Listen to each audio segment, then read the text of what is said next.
up in the night, your heart fills with dread. Probably a murderer who wants you dead. It could be a ghost, a demon, or worse. Perhaps you're the victim of a witch's curse. It's hopeless, you're doomed. You'd call a priest if you could. You'd rather just listen to who? Sinisterhood.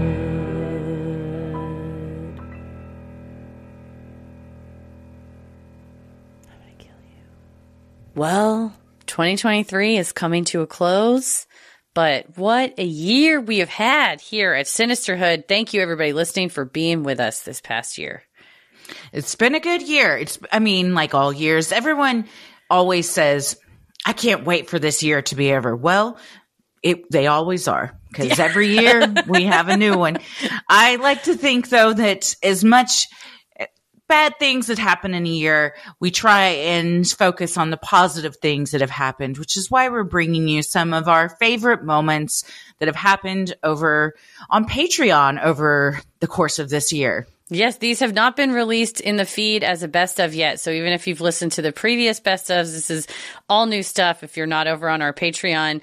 And some of these, especially the very first one, lives rent-free in my head and has since we covered it. So we had a wild year on Patreon. Yes. We always have so much fun over on Patreon. And one of my most fun things is when we do bonus content and then just so many comments, especially if it's an unpopular opinion or a confession or something like that, just the conversations that spark after that. It's like a whole sub bonus content within the comments of a bonus content post. You know what I mean? Oh yeah. It's like during the Q&As when people in the chat, like, we think it's going to go one way, but everybody in the chat we're like, oh no, let's talk about that now. Like, that's what we want to talk about. So that is what makes this community great, is the people in it. And that's all of you. So thank you if you've joined a Q&A or chimed in on one of the bonus contents in the comments or been a member of the Facebook group.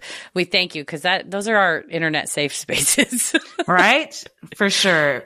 We couldn't do this show without everyone over on Patreon and all of you that listen to the free episodes as well.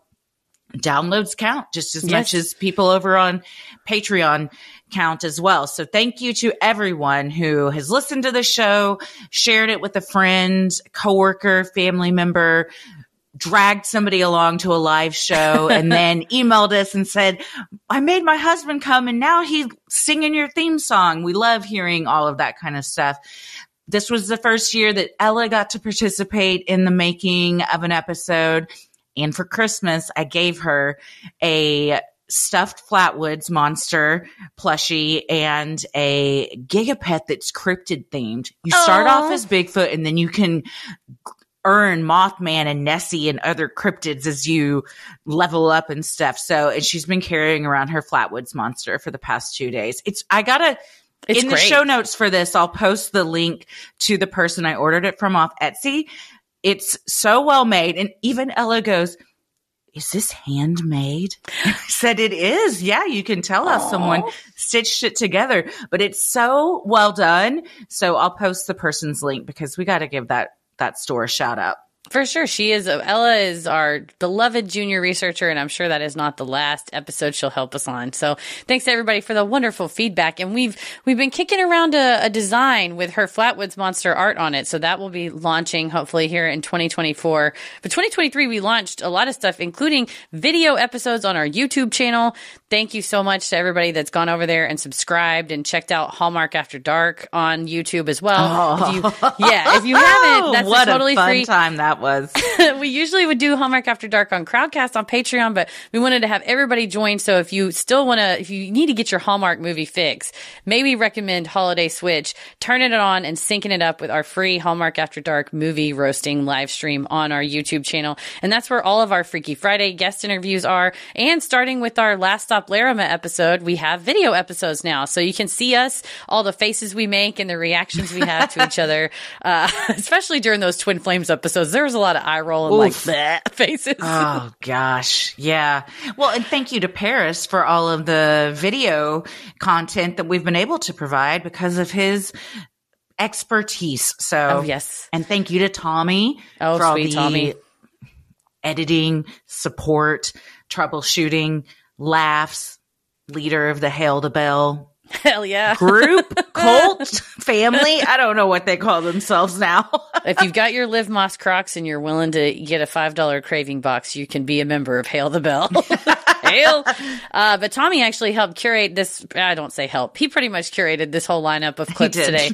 So I hope that you all listen and find it as joyful as I think he did when he was pulling them. That's the fun part of working with fun, funny people is we get to send fun, funny stuff out to you all. And we appreciate y'all being here. Thank you all so much. We hope everyone's had a happy, healthy, safe holiday season and Happy New Year.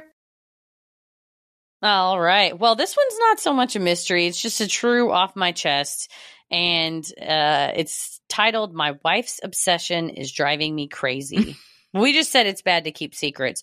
Perhaps some secrets are best left kept. Professional Comb writes, my wife is obsessed with JFK. Yes.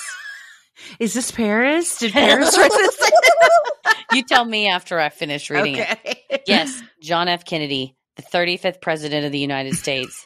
He's her, quote, number one crush. Oh. She's in her 30s. She's obsessed with the entire Kennedy family. I probably know more information about the Kennedy family than I do about my own family, just from hearing her talk about them all the time and overhearing her watch and rewatch every Kennedy-related documentary and movie that's ever been produced. Seriously, she's seen every single one and is always moping about how she's seen every Kennedy-related thing ever made, and she wishes there was something she hasn't seen yet.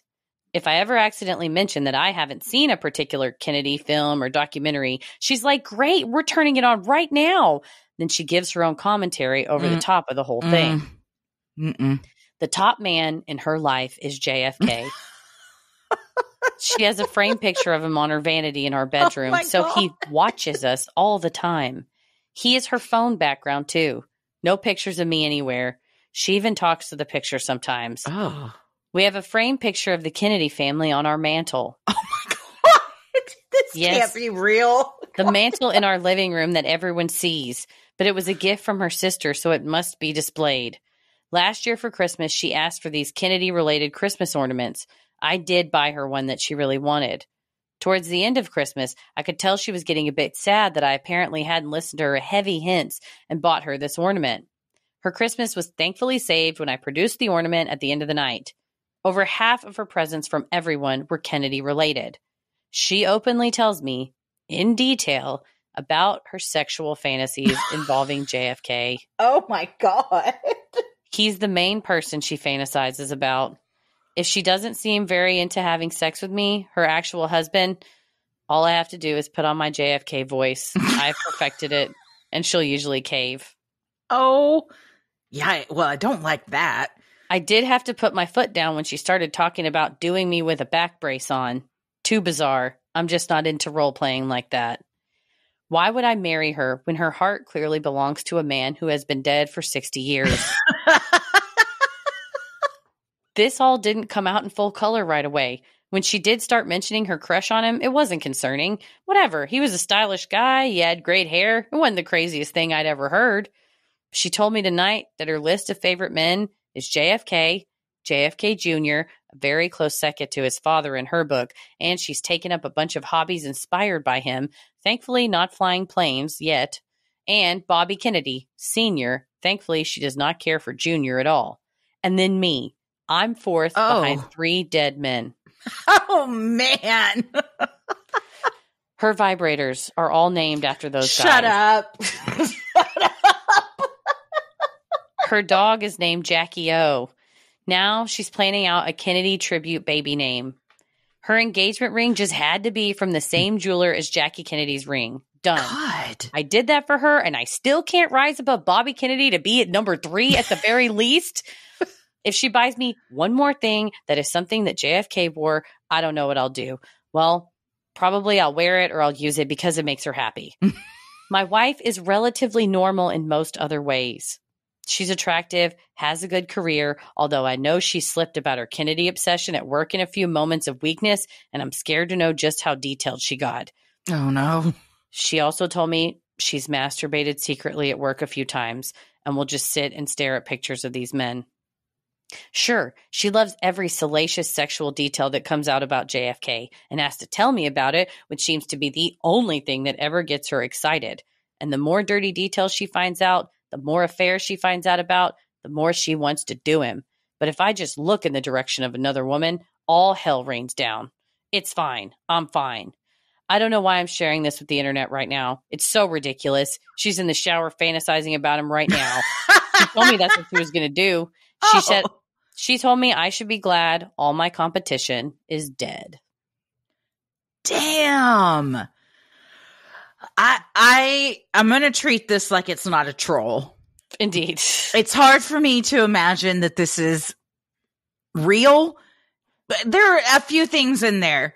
The back brace kind of, that may be a little too much. Right. People said this can't be true. And the OP commented, as I sit in our bed typing this, she has a Kennedy documentary playing.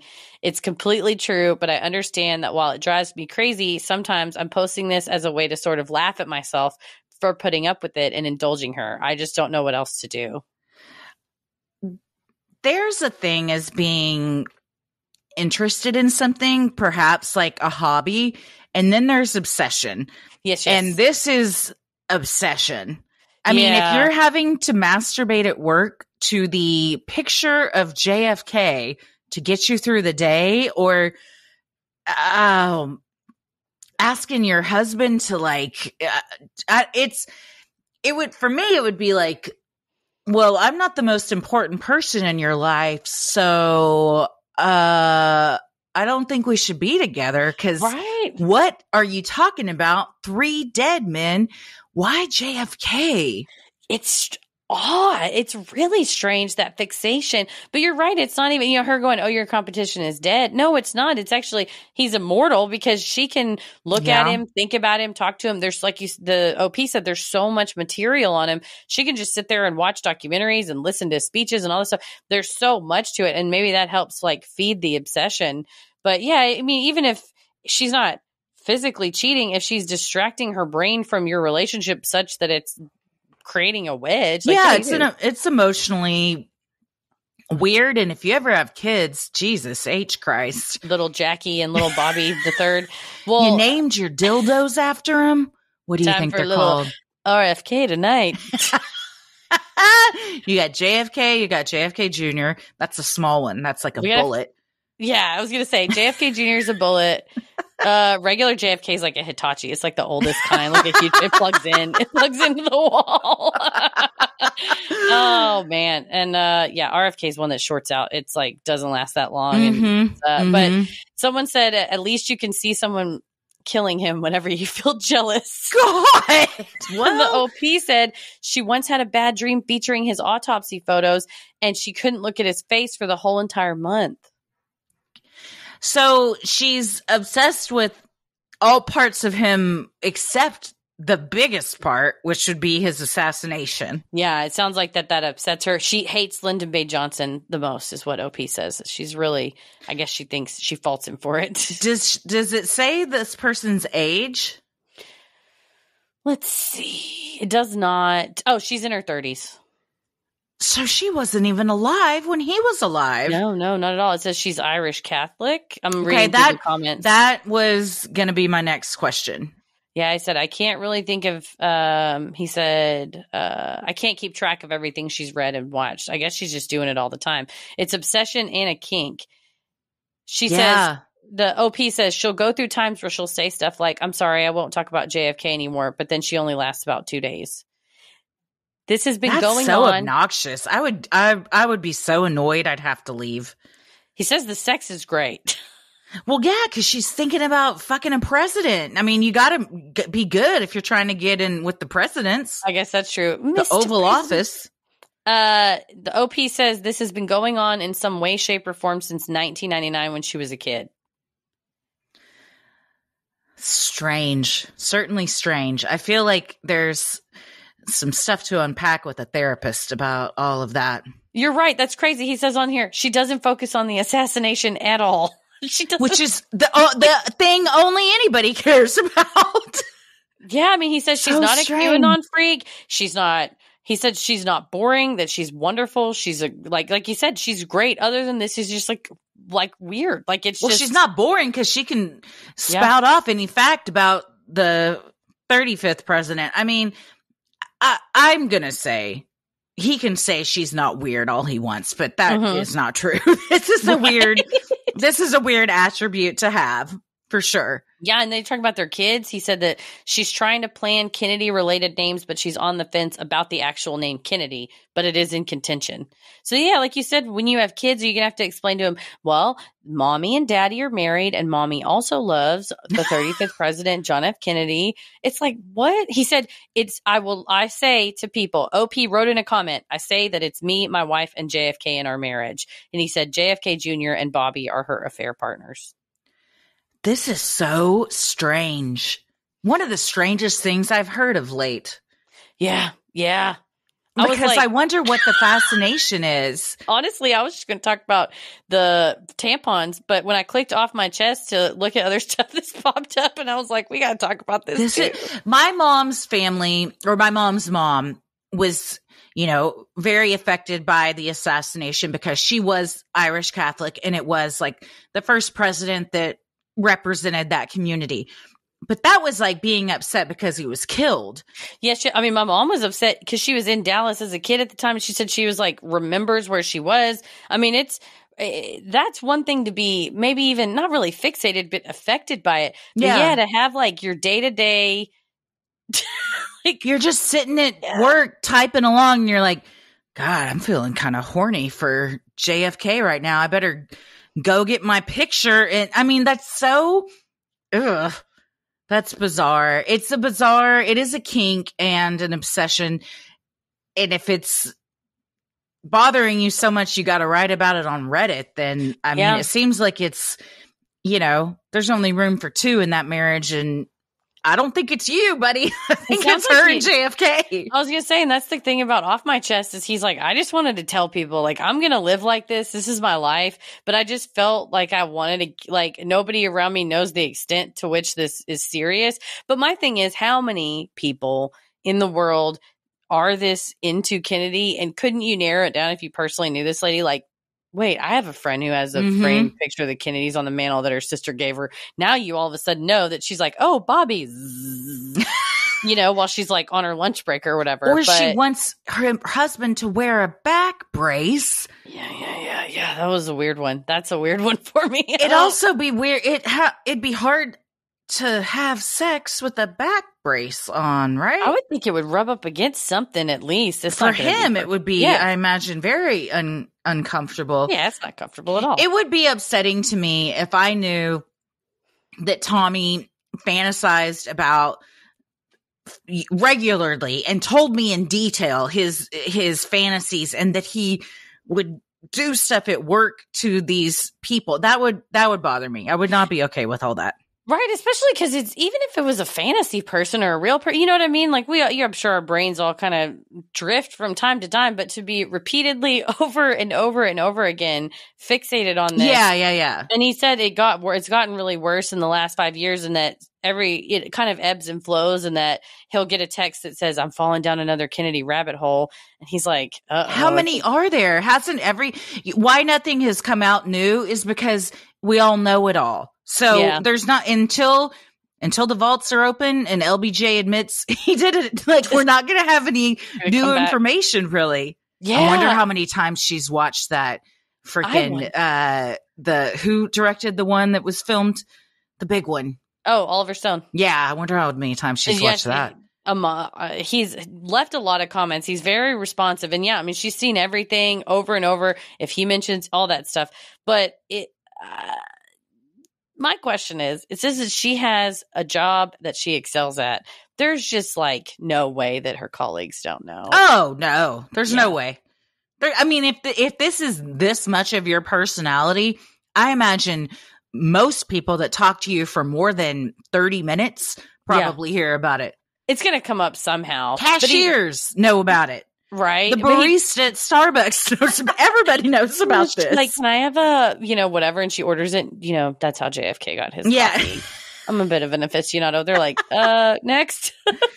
What But a he did weird say- thing. It's such a weird thing. He just said, at least she's not into QAnon. He said, in all seriousness, that would be grounds for divorce. If she became a QAnon freak, that would be over for me. She actually was pretty upset they involved, quote, her guy, JFK Jr. and all of that. So from one JFK expert, JFK Jr. is not involved in QAnon. She can say it.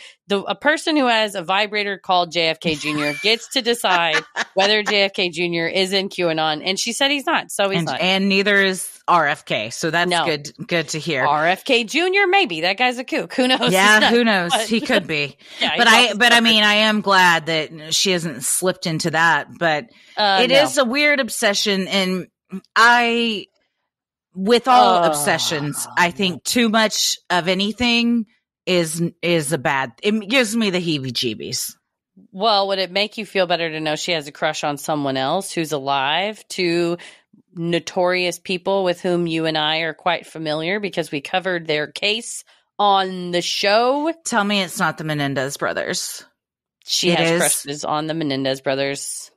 He said, thankfully, that is nowhere near her Kennedy level of obsession, but she's made me watch every Menendez thing, including a bunch of trial footage. She loves rich, preppy guys. That's like her kryptonite. Killed your parents? No big deal. Cheat on your wife in your wife's own bed? No big deal.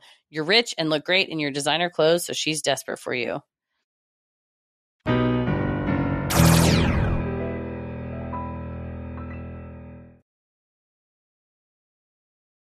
Sinisterhood will be right back. Well, you've probably heard about microdosing. If not, just know that all sorts of people are microdosing daily to feel healthier, perform better, get that mood boost, have a better sexual appetite. There's all sorts of reasons that people are microdosing. Yeah, you're looking for that just right feeling when you feel like both your mind and your body are at peace.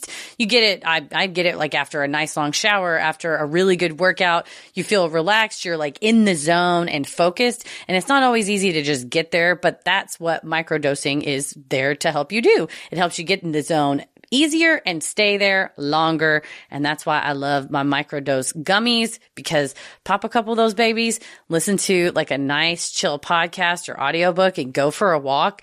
And I feel like I'm my best self. I'm in the moment. I feel at peace and I can let the world come to me in a beautiful way.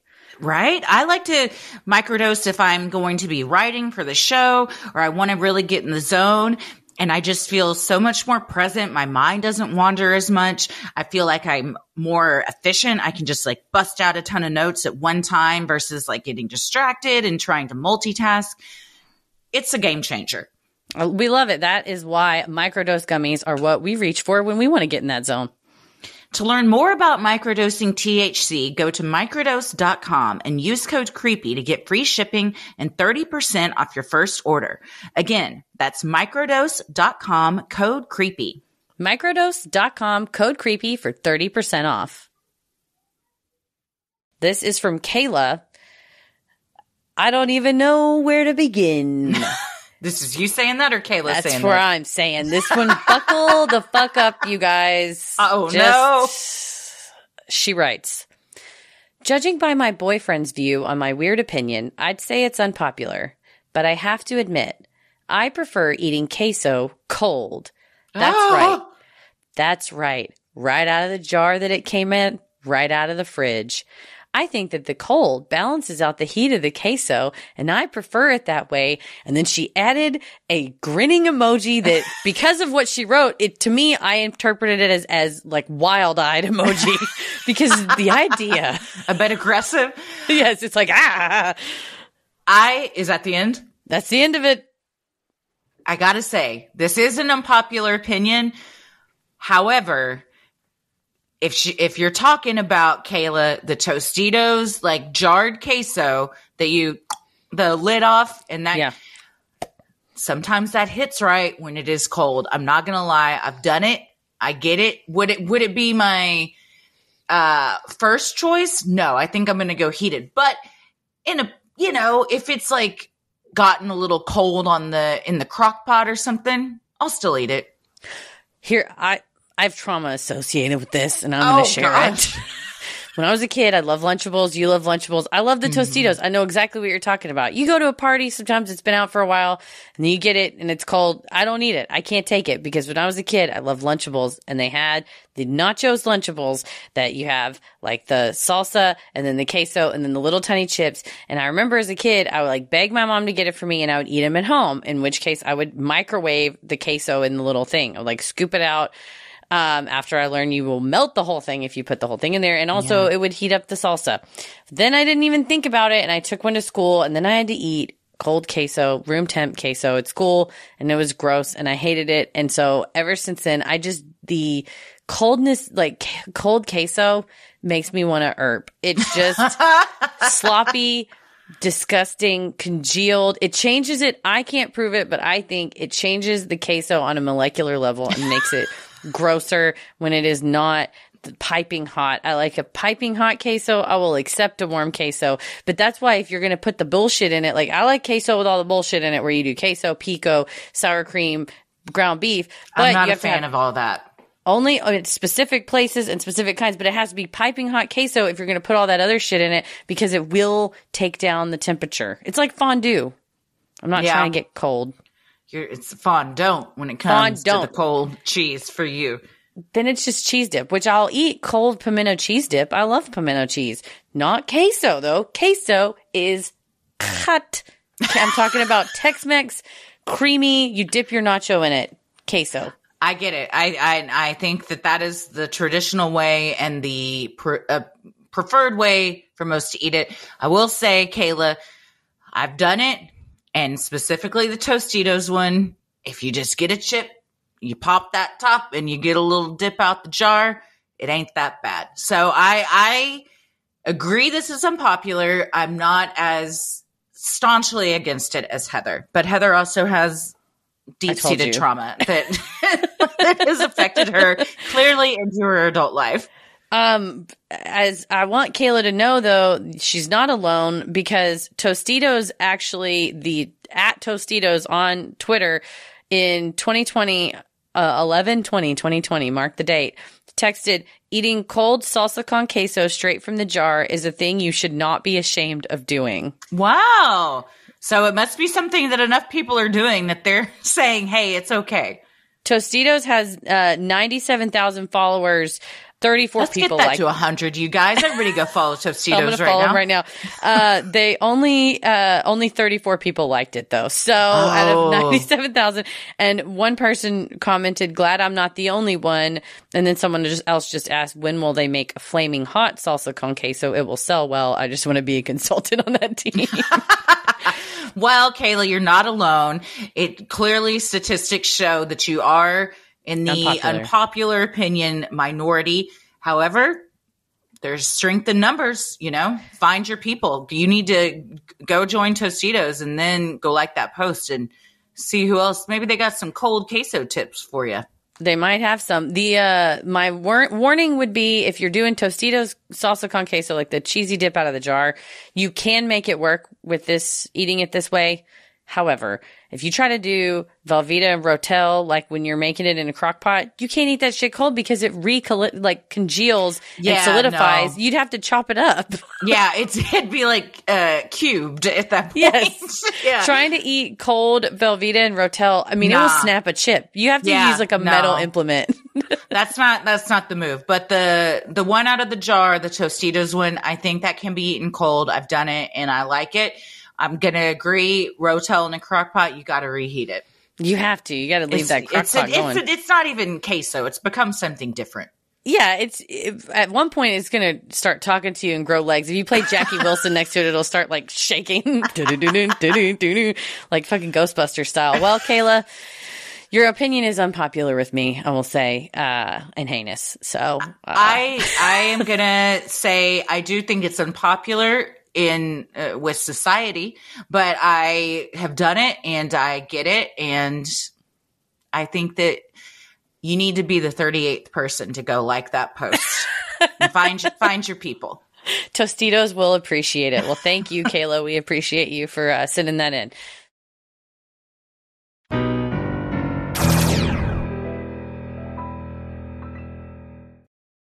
So Thank you, Natasha. Ashley. Fuck, marry, kill. Applebee's, Chili's, or TGI Fridays. Fuck.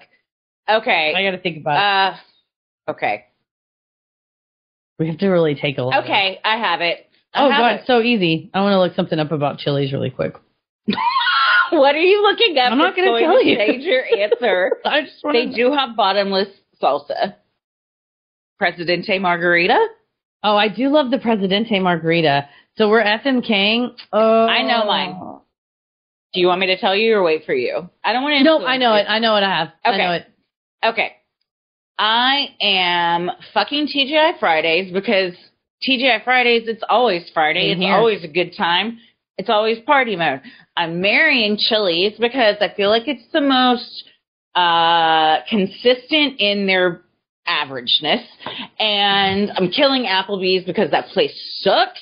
And I've hated it since the first. I've gone there like twice, and it's just, I hate it. Okay. Applebee's as a restaurant does suck. I'm going to choose to fuck it, though, because I was anthropomorphizing the brands based on their slogans, which is what I had to look up for Chili's. And Applebee's is eating good in the neighborhood. Okay. So I'm going to fuck Applebee's. Shit. We all have our different ways of Applebee's. Eating good in the neighborhood. I'm the neighborhood. Okay. And then for Chili's, I thought it would be, it's a very like live, laugh, love. What's theirs? Like no place else. Fun, fresh, flavorful. Like you said, it's great. I'll marry it. And I love the Presidente margarita. I love the skillet queso. And I'll kill TGI Fridays because every time in here it's always Friday. And I like variety in my life. Sometimes I'm feeling a Tuesday afternoon. I don't have to go like it's Friday all the time. But Friday can be anything. Friday's a state of mind. You're in love. Friday's a state of mind. But eating good in the neighborhood is good. That's a good one. Making compelling So you're argument. not wrong that Applebee's sucks shit as a restaurant. It's a great punchline in an improv scene. Honestly. Or to be like, hey, welcome to Applebee's. What can I get you? Every time. It gets a laugh. People laugh every time.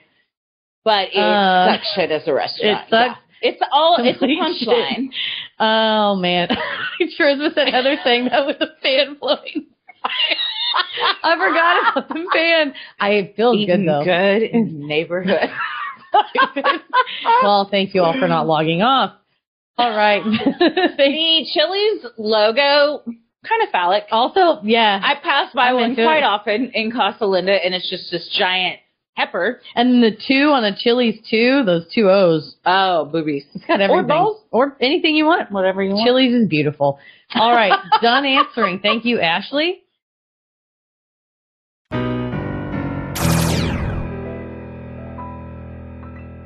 Well, you mentioned that this last one was a sticky situation, or the second one that we just did was a sticky situation, and that is perfect for our final case on the docket. Uh-oh.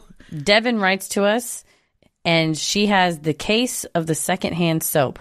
Oh, my gosh. We were just talking about this recently. Devin writes, I have a moral quandary that I need Judge Christie's final decision on. I did a Twitter poll on this and got a 60-40 final result, and that simply does not settle the matter for me. I've asked those around me what their thoughts are, but there's never been an argument that fully convinced me one way or another. This is the issue. Would you use a bar of soap that other people, strangers, had used if you didn't have your own soap but needed to get clean? Is a bar of soap inherently already clean, or would that be gross because someone else used it? Both sides of this debate make sense to me, so I need your help to settle my troubled soul. Thank you in advance for your ruling, Your Honor. So, Your Honor, Devin is seeking a ruling on the nature of soap. Well, Devin, this is timely because I was just saying to Heather the other day that I don't do bar soap. It grosses me out, even in my own shower. I could be the only one using it, and I don't want to use it. I don't like the buildup on it. I don't like the shit that gets like on the soap dish or whatever you're keeping it in. I don't like the look of it. So I am a body wash type of gal. Now, if you're in a situation where you need to, quote, get cleaned up, I think that's on a spectrum. And the soap use, did you just shit all over your hands? Yeah, you're going to use the stranger soap probably to get that off. And then you throw the soap away. Yeah, and then you get rid of the soap.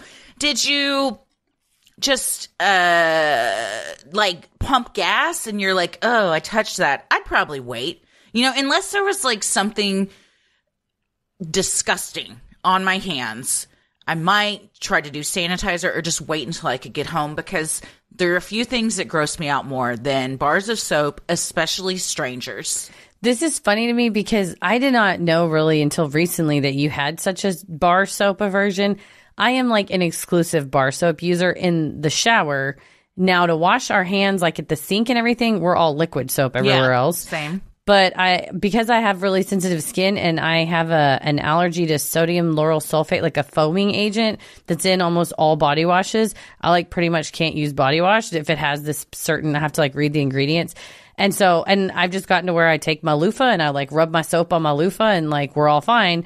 But I see what you mean, that if, like, for instance, when we're on the road and we go to the bathroom at gas stations and truck stops, some smaller places where it's not like a Quick Trip or a Love's or a Pilot, some of the smaller places, they have just like a hotel bar of soap in the bathroom. I'll that's die like first. Smudged. I will never. Brown. I'm it's sorry. like gray. Yeah, it's horrible. Even in the height of the pandemic, I'm not touching that. Especially in the yeah, it's not happening. Like, it's just not. But I don't like using the bar soap at hotels even, because they're just slimy, and then you have to put it on the soap dish that a bunch of other people's soap has also touched, which I can't handle. Yeah, and so the question initially that Devin was asking is whether or not you could or should share bars of soap, and according to experts, you shouldn't share it. Bar soap that is makes sense. Yeah, it's sanitary in general, but this article says it's not completely germ-free. There might be germs lurking on your humble bar of soap, but experts say it's okay if they come from you. Like, you're not going to, if you have some type of a bacteria or something, it's not, it's going to be small. It's like you touch one hand to the other. But if it's somebody else's, especially if it's a stranger's, I would be concerned about putting that in any nooks or crannies. I have one word: hair. That too. Yeah, when you see a hair on a bar of soap, you have to throw it directly in the trash. You throw it as far as you can away from you in any direction and run the other way. Well, yeah, because you don't want to know. It doesn't matter what part of the body the hair's from. It's there. And it's there. And how are you going to get it off? And I don't even like in my own shower seeing my own hair. I'm very, I got a lot of like tactile and visual things. Like, I don't dirty water, like any kind of thing with like water and stuff, and in showers, and it just creeps me out. Like standing water, if they're, I don't even like taking showers in hotels because I don't like standing on the thing, and a lot of times I'll wear like shoes.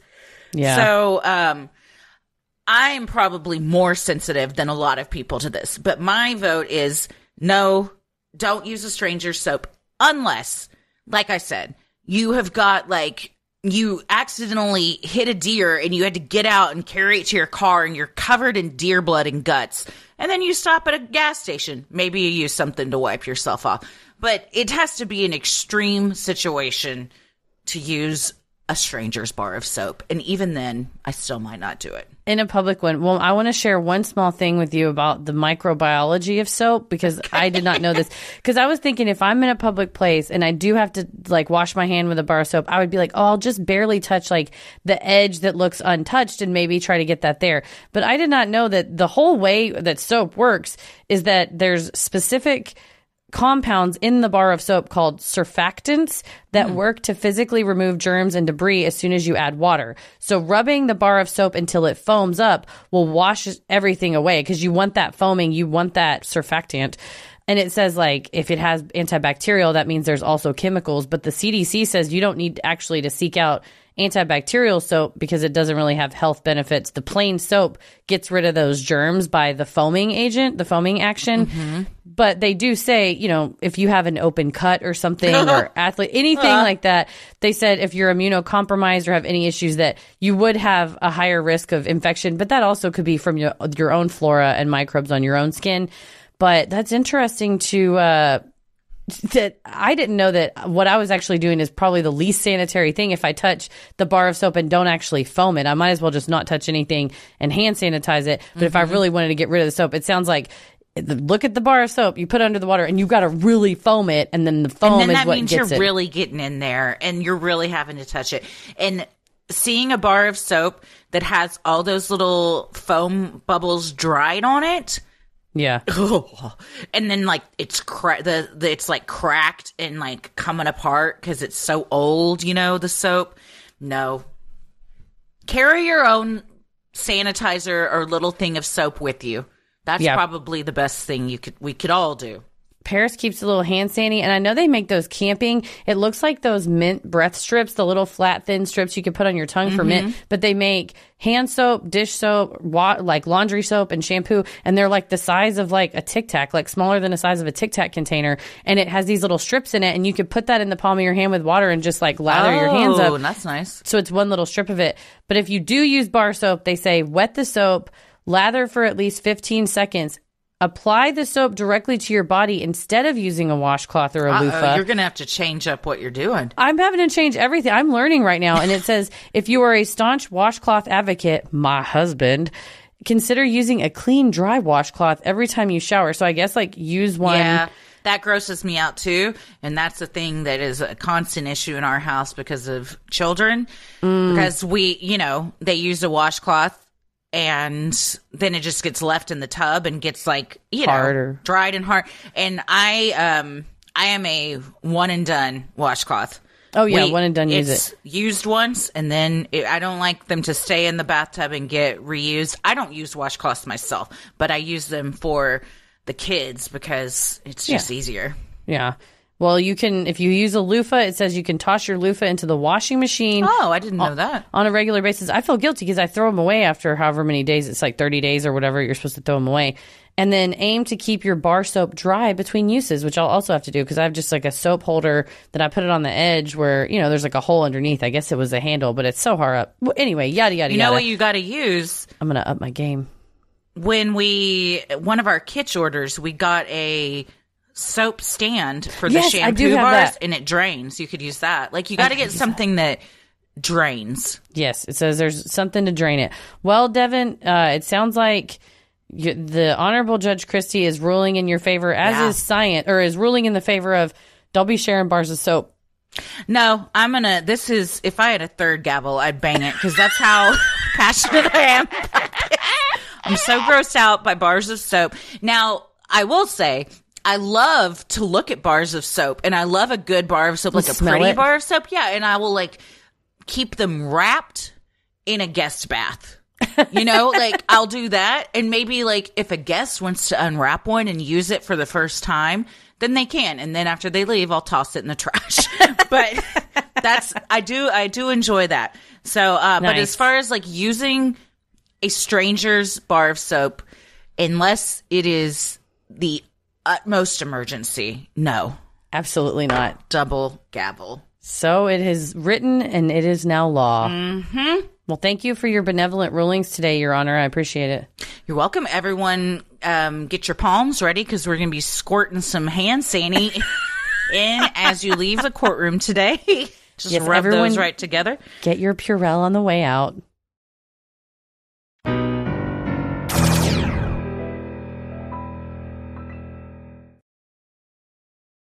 Sinisterhood will be right back. Oh, next one. Michaela has asked, fuck, marry, kill. Oh, I know. Halloween, Thanksgiving, Christmas. Here's where I am. Oh, hold on. Oh, she was so ready, and then she took it back. I'm fucking Christmas. Lisa. I'm marrying Halloween, and I'm killing Thanksgiving. I knew you were going to kill Thanksgiving. I'm going to...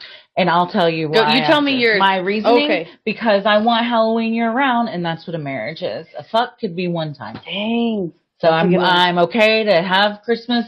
It could be the best Christmas of your life, and then it's done. But I gotta have Halloween more than once. You can't have, yeah. If I can choose between having one year round, I'm gonna go Halloween. I like that. That's what it is. It's just consideration of like, well, it's marriage. It's every day, and I'm committed to Halloween. We're gonna be happy together.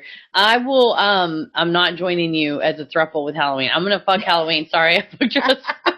I'm going to marry Christmas, and then I'm going to also kill Thanksgiving. It's fine. I like it. I like my family. I like the food. Sure. I'm glad we do it. But if it was like, hey, we got to switch days, or like, we got to bring different food, I'd be fine with that too. Yeah, I'd be okay. They could pluck it right out, and I think I'd live. Yeah, certainly. Because you get Christmas so close. Yeah. I mean, and of course, there's people that don't celebrate Christmas that maybe celebrate Thanksgiving. Mm-hmm. So, but like, for me personally, it's like, they're so close that it honestly might be a bit of a relief. But at the same time, there is a vibe about it because the Cowboys always play. Yeah. So that's always a big deal for us. And then the fall weather, you know what? I don't want it plucked out. I take it back, universe. It's fine. Keep it. I'm going to kill it in this situation. You're in this situation. Letty made a good point. Thanksgiving is the appetizer for Christmas. Because I do remember that as a kid. I'd be like, oh my God, we got to see everyone. Maybe I can see them again. That's how, like, we didn't really see a little teaser. And like, you usually we always like have very similar food. And then a while ago, it switched to where it was like different types of food. Like it was brisket and stuff for Christmas because we're all like, we just all had this food. Like, yeah, I don't need another ham. Yeah, or a turkey or something. Like, that's a lot. So yeah, we do more like a sit down, like turkey dressing stuffing at Thanksgiving. And then Christmas Eve has always been kind of like finger foods, like everyone brings a dip kind of thing. So it's always a fun, like. I could also do without the stress of Christmas. I'm not going to lie. It is a lot. Even with children, I'm like, oh, wouldn't it be nice? Rachel said, why do y'all have a turkey-based festivity twice in 6 weeks? I know. Great question. We don't know. Great question. Well, it's all made up. That's true, too. Literally, probably there's like a capitalism reason why. They're like, well, we needed to start selling things then, so that's why we did. That's why Valentine's Day was invented. It's all made up. All right, well, but we love it. Oh, man. Michaela asking the tough questions, real or fake Christmas tree? I've never personally myself, I've had a tiny real one, but not like we have a artificial big one. But I am pro real because that is what we always had growing up. And it's just like, I love the smell of it. We also usually had flocked trees. Okay. So just like, it always like. What's it flocked? Where they like spray it with shit that looks like snow on it. You lived a dream. So whenever we would go to the Christmas tree place and like pick it out and then it would get flocked and then take it home, it was always like a fun experience. It's so fancy cool. And then, but they were always real. So I think one year, this is my story. My mom always brings up that none of us remember is that one year she got a fake tree and we all threw a fit. So they never did it again. But perhaps this happened. She says it does. She was like, you all rioted. So I wasn't able to. I'm going to try to react to one of these comments. But now I feel like it's not I feel like it was way more common to have real trees back then. And now people are like, they're a fire hazard and we shouldn't do that. They are horrible. The chat was like doing something crazy. I'm going to leave it off for 2 seconds while I answer and then hopefully it'll be better. We always grew up with a fake tree. And then Paris always had real trees though. So our first Christmas together, he was like, we should get a real tree. I remember that. And so we did. It was super fun to like pick it out and everything. But it was also like, I was like, what do I got to do with this now? It's a whole deal. The logistics turned into it. And I had already myself had my first like single Christmas after I'd been in a really long relationship, I like went to At Home and was like, fuck it. I'm doing it. I'm getting the Christmas tree of my dreams. I want a pre-lit. Single Heather Christmas. I mean, I like stuffed my Beetle full. SHC. My Beetle was jam-packed, like with a huge like tree. I had to put finally in a good way. Yeah, in a good way. I had filled the cart and then I got out and was like, oh yeah, I have a Volkswagen. Oh, fuck. I figured it out though, but I was able to get there's a will, there's a way. I crammed it in the back of the Beetle. But I have that Christmas tree and it's great. It's like, I use it once a year, so it's like well kept. Yeah. but I got like we had to get a new one last year. Oh, did you? Because we get the pre-lit ones, and once the lights are down, you're fucked. That does suck. It like for like 2 years, we would be able to kind of replace one, and it would work again. But then it finally said nope. Went out. So we have an artificial one, but I hope. I think we should get a real tree soon. Yeah, that'd be fun. Next year we'll have a real one. Just at least, I want them to have it at least like once. Yeah, to see what it's like. Well, I can see. Oh, look, I think our chat's back. Oh, love it. Perfect. Thank you all for sticking with us. Now we can see what you're saying. Yeah, you can. I've seen houses where they have 2 trees, but that's like a lot where you can like put one in the front window and one in the back. But I haven't even put up one tree yet. Yours looks great, by the way. Thank you. I loved it. I love your ornament placement. It's very beautiful. Oh, thank you. I made everyone make sure that we were covering all our bases. Yeah, you got to make sure it's like even coverage. I would be, because at first all of them were in this much space. The children were just, and I was like, hey guys, let's just space it out around the tree. But Simon's still, man, he's rearranging some stuff. He's got a vision. He's like you. He likes to group the ones that go together. Like there's a Oogie Boogie and a Jack Skellington, so he likes to put them on the same branch so they can hang out. Oh yeah, they got to be together. I love that. Stephanie asked, when do you put your tree up and take it down? We put ours up earlier than usual, which is usually when we want to do it. But so we put it up a couple days ago. Yeah. I am a person that has always been like, we're doing fall. And then we're switching to Christmas because I really like fall. Yeah, it's cozy. And I like the colors of fall, so I like to have fall decorations.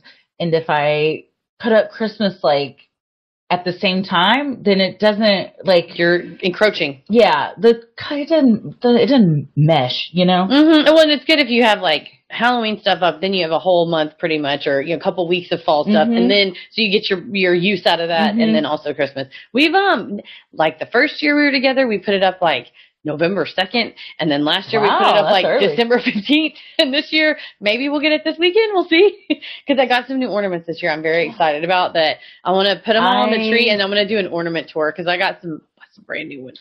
I just realized I have to get another tiny tree, and I probably will get a real one for this because I also have my horror tree. Oh yeah, and I elected. After looking at all of the ornaments, I was like, should I put this on the family tree?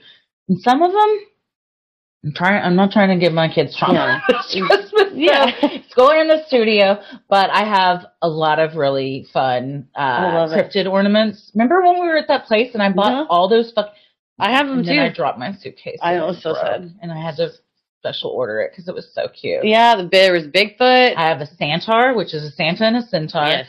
I have a vulture that's really cool. They're all like those big glass ornaments. Krampus, Bigfoot. Yeah. Somebody else. I have several Krampuses, some Bigfoots. My mom got me a new Bigfoot. I also have a Krampus Christmas tree hopper. Yeah. And Ella was like, do we have to put that on the big tree? I was like, no, honey.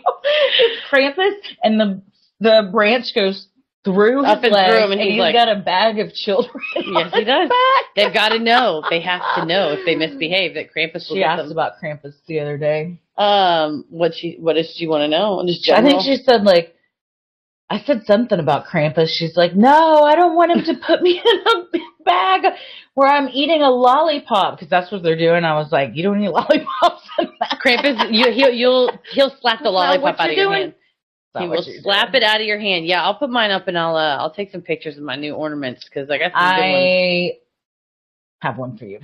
I should have brought it tonight. Oh, it's okay. I also ordered myself one. I'm so excited. Because a lot of times when I order something, I'm like, I gotta get 2 of these. Yeah, most of the time I'm like, well, I gotta get Christy one because she's like, where'd you get that? So it's just like a ready-made gift. I wish I'd brought it. This would have been a perfect opportunity to present it. Could have busted it out. Well, we can bring it out in the December live stream. I'll go get it off the tree. So, well, thank you, Michaela.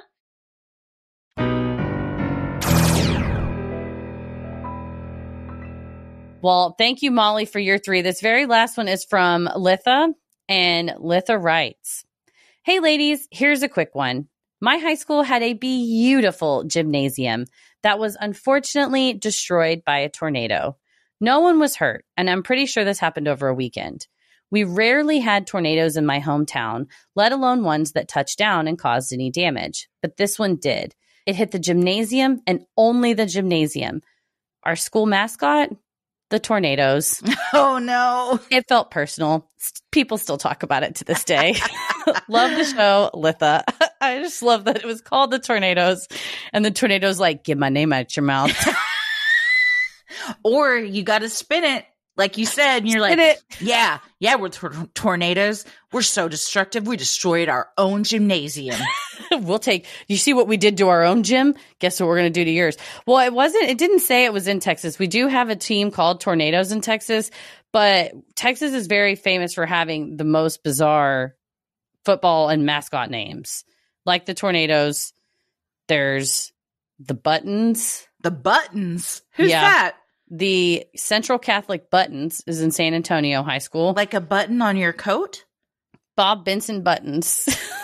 So the name of the school is probably that man's name, and they just go by the Buttons? No, his name is Bob Benson. And they're the Buttons. What is their mascot? Just a big button? It's a rattlesnake, and I guess there are buttons inside of a rattlesnake's tail. But I think if you have to explain why you're intimidating, that you've lost already. So a button is a real thing, but you would have to know the anatomy of a rattlesnake to get the joke? Yeah, I think it requires you've lost everybody. Nobody knows that. Not even the people that go to that school know that. Yeah, buttons are the little thing on the bottom, the end of its rattle. It's called a button. You should call yourself the Rattlers. Yeah, it's Why are you going by the Buttons? Just because you have Bob Benson? No. Bob Benson Buttons? Go by the Rattlers. That's way cooler. Everybody gets it. You don't have to explain it. Or just transfer schools and you can become a Quero Gobbler if you want to be a fighting gobbler. Fighting Gobbler. That's going to be up next to Skeeters in the sex puns that the kids are going to make fun of you for. Yeah. The amount of times people would go, "Oh, skeet, skeet, skeet, skeet, motherfucker," to Mesquite High School students was a lot. I mean, fair enough, though. I would have been right there. I was a Yellow Jacket. Yeah. So nothing too interesting. Yeah. Anything like Yellow Jacket. I was a Jaguar. But when you have, in Texas, we have Gobblers. Plowboys is another one. Oh. Oh, no. You have Skeeters. Is the Gobbler a turkey? Is that their mascot? They're ready to gobble, baby. Is it just somebody taking one, deep throating it? I hope so. Old Quero, it just, let me see their logo. I'm zooming in. Yeah, it's a big old turkey. Big old turkey. The Gobbler. I'm going to gobble you. And then who was the other one you said? Oh, Plowboys, baby. Oh, what's that one? Ready? It's some boy with a plow. It's exactly what you would imagine. What city is that? Mesquite Skeeters. We always make these lists. Let me find the Plowboys on this list. The Plowboys sounds like what the Proud Boys were before the Proud Boys. They plowed first and then they were proud. Well, now they're in jail, so it doesn't matter. A plowboy, Roscoe, Texas. Plowboy Field, baby. They mean a good old country boy. But I think it also is like a plow, like you push it in the yard. So is their mascot just a good old cowboy looking person? It's like looks like he's like standing. Yeah. It's a man standing behind a plow with a hat and his head down, and he's ready to go forth. Or it's a big R pushing a plow, which is not as intimidating. It was just the letter R pushing a plow. Yeah, that's not my favorite.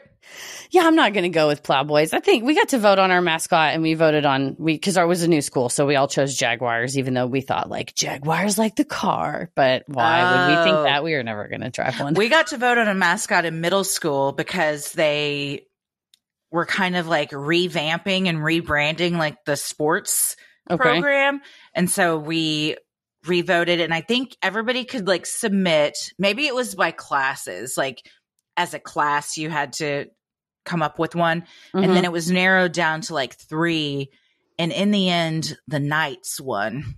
Okay, Knights is okay. I mean, I went to All Saints, so we were like the Saints, which I don't know why that was changed, but then I believe we became the Knights. So the Knights, yeah. Well, I'm sure it probably has something to do with rodeo or cowhide or something, but Mason, Texas has the punchers, and I just like that. It's just punchers. It's just a puncher. Whether you're Aggies or gig 'em, and if you don't know what that means, it's sticking your thumb up a cow's ass, gigging a cow. You don't know that? You didn't know that? What? Yeah. I thought it was like thumbs up. It is, but gigging something is putting your thumb in its ass. What? And they're like largely an agriculture and veterinarian school. Well, I know that. I'm going to make sure I'm not wrong. I would bet my house that I'm not wrong, but just to be sure, I am going to check. Gig 'em Aggies meaning. We're going to do a little Googling here. It was a frog. That's what, maybe it's you stick your thumb up the frog's ass. What? You're sticking it up something's ass. How to gig frogs? Don't tell anybody I'm Googling this because we're from Texas. I should know this. Aim for the back of the head. Oh, no. Wait, what does gig mean in frog hunting? Oh, it's like the term comes from hunting frogs or fish using a pronged spear called a gig. The gesture became A&M's signature hand signal. Well, maybe, so I don't know. Maybe I'm wrong. I feel like I'm not, though. I feel like I'm right. What did you just find out? No, I'm just confused at the connection between any of it. And if you are an Aggie, don't message me. It's okay. I don't want to know. Gigging frogs typically involves using a large spear or gig, aka your thumb, to impale frogs in bodies of water and then pulling them out of the water to be cooked and eaten. Maybe because the way you hold the stick, your thumb goes away. I don't think you're cramming your thumb into a frog. Why do I feel like something's going up an ass? I swear to God, why is it? I think something's going up somebody's ass. Do I?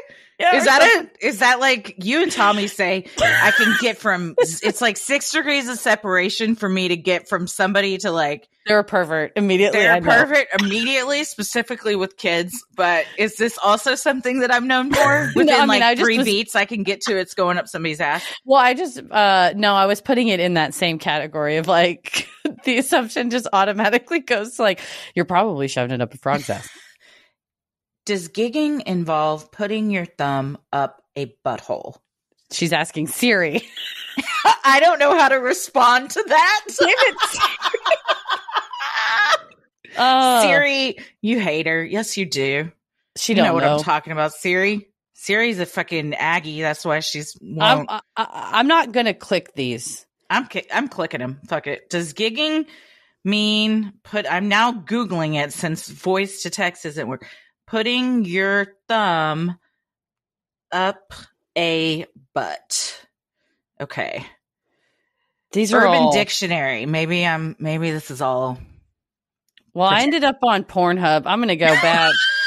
How did you end up on Pornhub and I ended up on Urban Dictionary? I'm not going to click this. And you go, I am. And I was like, I wasn't on Pornhub, but what did you get to see?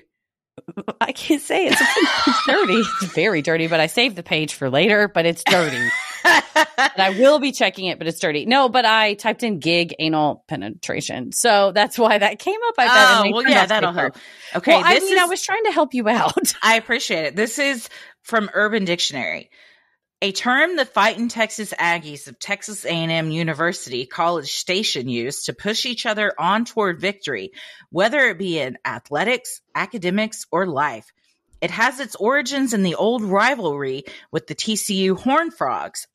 Okay. In which a gig was something used to kill a frog. It is typically associated with the thumbs up symbol. Okay, well... So they wanted you. I guess I'm wrong, you guys, but I still feel like I'm not. This is my toxic trait. You can tell me I'm wrong, and I feel like I'm right, and so I don't believe you. You were like, the reason why they say gig 'em Aggies is because oftentimes students will shove their thumbs up the asses of any number of animals. It's an agricultural veterinarian school, and you're like, here's information to the contrary, and then Christy reads it and goes, I don't know about that. Why would I think this if I hadn't been told it? I don't know. I don't know either. I love it. Okay, well, it takes on a whole new meaning now when we say gig 'em. Yeah, and I would just like to say, as much as this has proven me wrong, and I do feel I'm right still, if you went to A&M, please don't message tell me that I'm wrong because the internet already did that. Okay. If you want to tell me I'm right, then I would love an example of how you caught a frog sticking your thumb up its ass. Yeah. You're like, guess what? If you get down in that water deep enough and get in the frog deep enough, it comes out great. It loves it.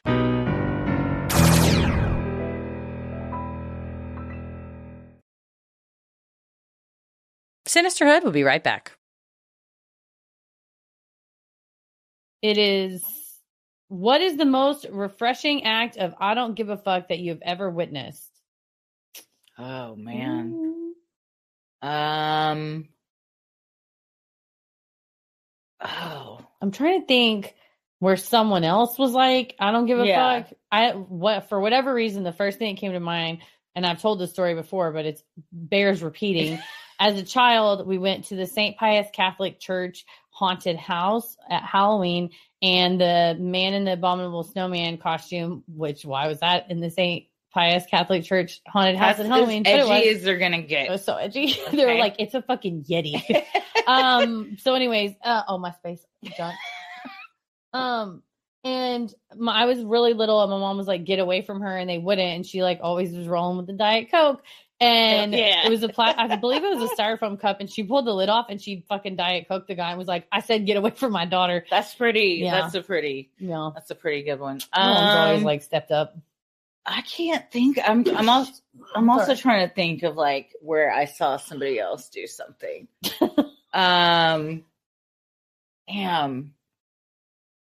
Tommy has he has a lot of I don't give a fuck attitude when it comes to like what's the word I'm looking for? Like if somebody's fucking around or delaying or not doing what they're supposed to be doing. He's just very direct and to the point with like in like business. Mm-hmm. And so it comes across a lot of times. It's like, I love it. Like, I don't give a fuck. Because Tommy's been helping us recently and like corresponding with folks. And I'm like, can you throw an exclamation point in every now and then? Just soften it a bit. I'm like, that's how I would have emailed. I know. And I have to go through and like edit to make it softer. That's why yesterday. And less lawyery. Yes. That's what Tommy said. You guys need a confrontation person. That is a skill set of Tommy. It's great because I hate confrontation and I hate awkward situations. And the thing about Tommy is it's impossible to make him feel uncomfortable. He just will which is very disarming. It's fantastic. Like one time I don't know if we were recording. He just doesn't he'll just be like, what? I'm like, you can't just go over there and like ask that person without. He's like, yeah, I can. I need it. I'm like, anything. No, it's Tommy's like brave. No, so brave. So brave. I'm never that brave. I can't be. Most people aren't. Nobody's that brave. Sociopaths. No. He's a hero because he has those conversations and I'm like, I'll lose $1 million before I ever just be like, could you actually please stop just like stealing my identity? Tommy has a very high tolerance for awkward, like the highest I've ever seen in my life. And I have a very low tolerance. So it works out well. So pretty much any day with Tommy Brown is the refreshing act of witnessing not giving a fuck. Is that we get blessed with that in our lives every day. All right, next question. Michaela, what never fails to make you laugh? I can't even drink this because we're going to start thinking about stuff. Well, the first thing that came to mind, I've talked about this before. Tommy's, he knows though. So one time, one time we were like getting ready for bed and or maybe we were like in bed. Nice. He said edge of my seat. Me too. And the alarm started going off. And so I was like, babe, the alarm. And he jumped up and ran to go turn off the alarm, but he had just lotion on his feet. No. And he ate it so hard. But it was like a cartoon where it was like, and it fell. Oh God. Praise God. Bad. He was like, yeah, I'm okay. I'm like, I'm sorry. I can't stop laughing. And then I was laughing about it like all like throughout the night. This day. It would like he was trying to go to bed and I would just start laughing because I would think about it. And I still, oh man. It was funny. I'll tell you what never fails to make me laugh is the person sitting to my right. And it's happened so often that I just started writing it down Falling is so funny. It's like the funniest thing to me, and it's hilarious. And like Tommy has fallen. How often is he jumping over? What's happening? How often is this happening? Anytime he falls, I laugh. It's so mean, but it's so funny. Falling is so funny. I just am having like a because I have to run a lot, and I wonder why. I do run into things a lot. I don't fall down as much, although I have fallen down, and it's to the point that Tommy ran into the door last night. He just shoulder checks the door frame. I was like, you just run it to the wall. I'll hit the times that I whack the top of my hand on doorknobs. Although I can't talk shit because today I went into the studio and I was like, babe, I just hit myself in the face so hard on accident. No. It was like, what happened? It's like I was trying to take off my shirt and my hand got away from me. And I smacked myself so hard. I felt like I'd been punched in the jaw. Ooh, so I can't really talk because that was a pretty ridiculous move. Or if like you're sleeping and I'll have like dropped my phone straight on my face. It hurts so fucking bad. Tommy said I was on my way and Christy called me and I ran into a door. There it is. Oh man. I fall over a lot too though. Definitely. No, what makes me laugh is every time you say anything, and I don't know necessarily, we'll figure out if we can find the context on these.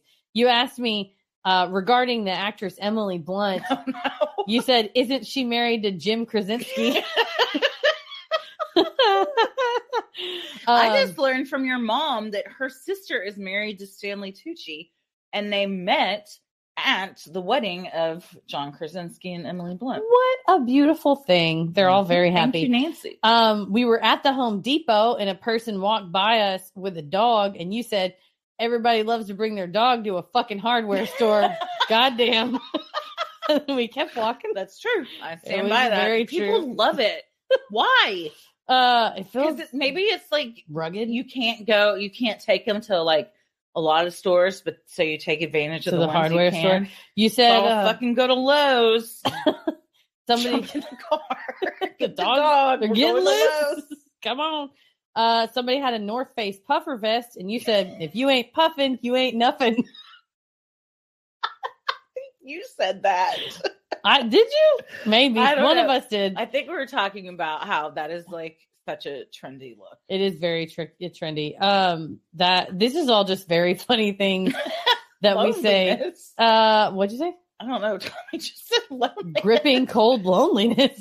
Why? Maybe is that why people like to bring dogs to the Home Depot? Oh, got it. Oh, God. Yeah, we got.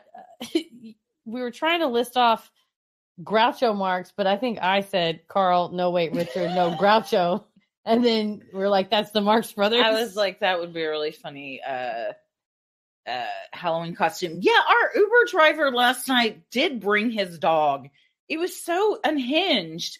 Tommy went to open the door to get the Taco Bell, and our dog was with Tommy. Well, we didn't expect the Uber driver to have his 3-legged dog with him, and Kate started losing her shit. I'm like, this is ridiculous. It was like 1 a.m. What if and my thing is like what you said, if he has his dog and that causes the homeowner's dog to run out, that they otherwise wouldn't have run out. Like, I don't think the distance from where he parked to our front door is so short that it would take more effort to get that dog out of the car to bring it with you than to just leave it there. Yeah. I don't know. It was bizarre. But yeah, don't be bringing those dogs. Mm-hmm. All right. Thank you, Michaela.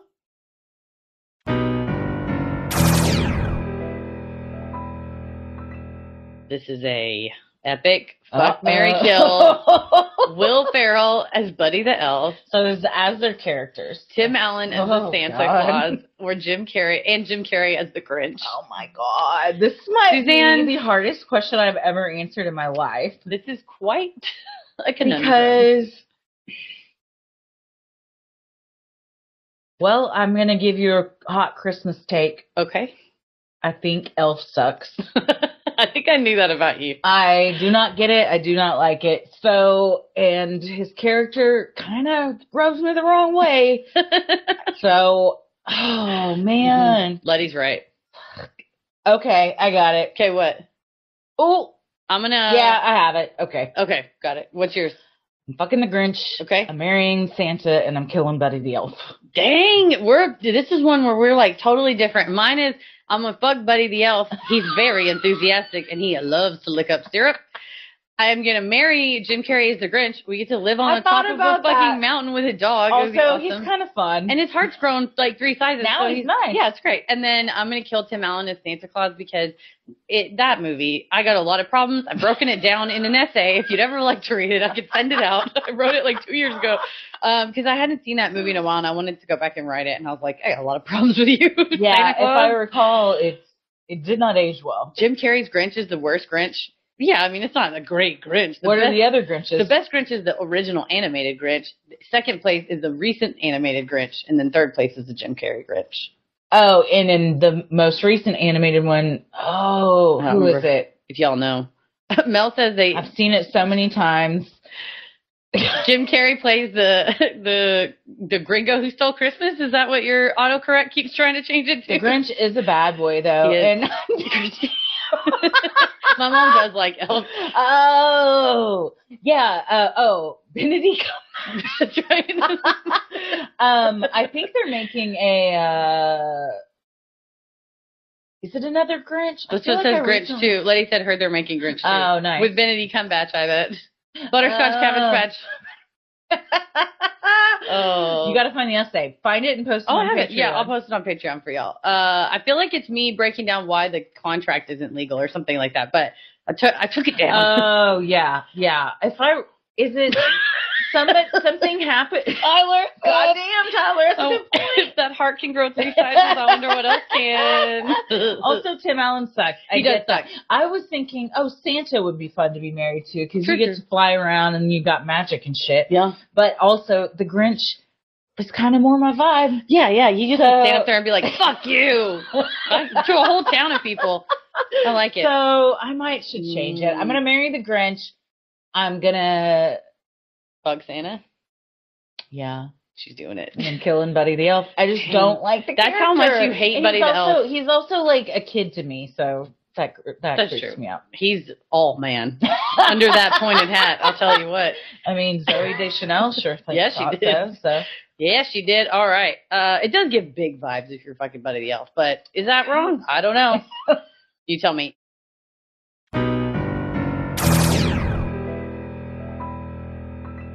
Science, guys.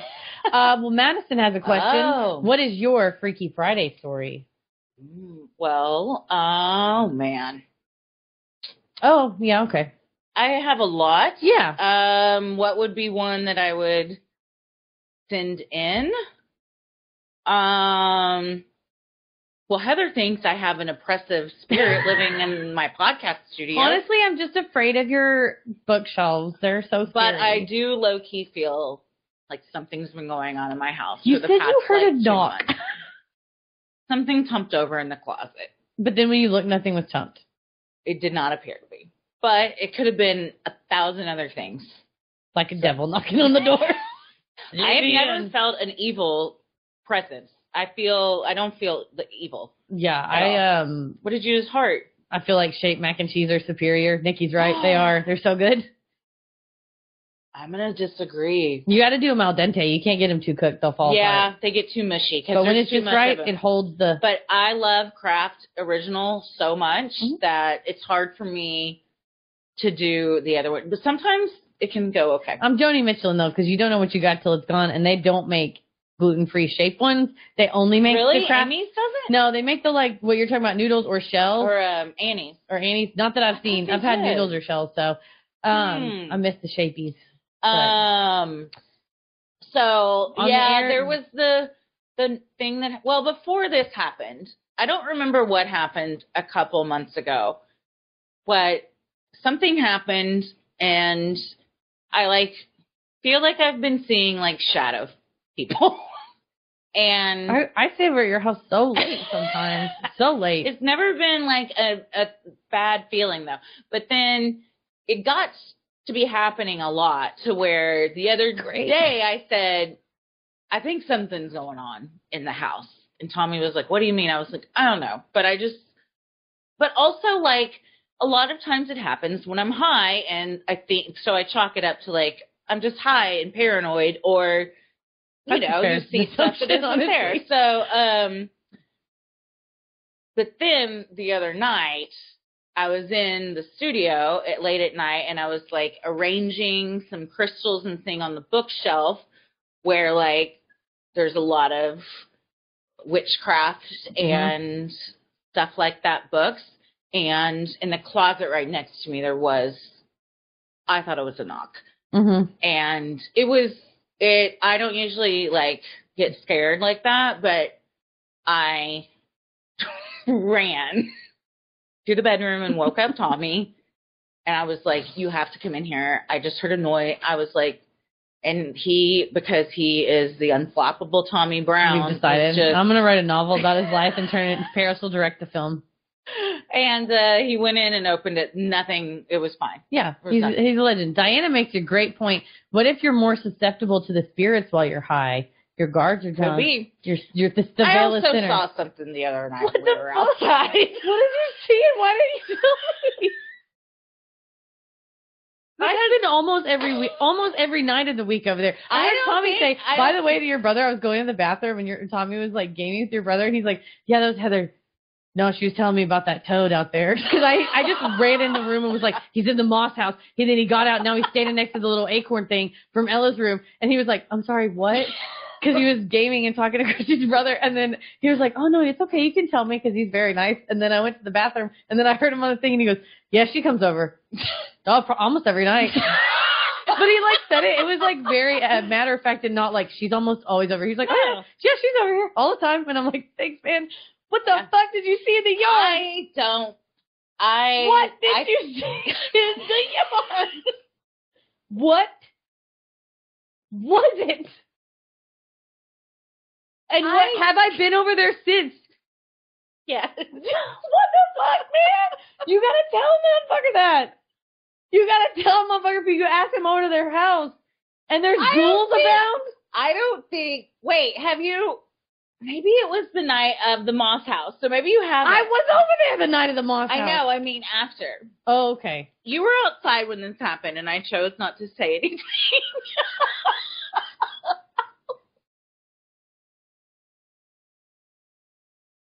It's only now that I'm realizing maybe I should have, but I thought I was doing the right thing. You waited till we're live with 100 people to be like, hey, don't freak out. Okay, let me stay fucking cool, man.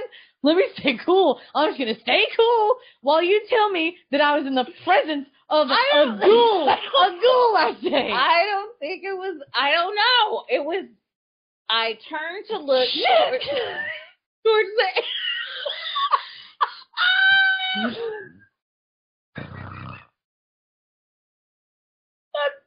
I'm dead. We gotta turn the live stream off. I can't.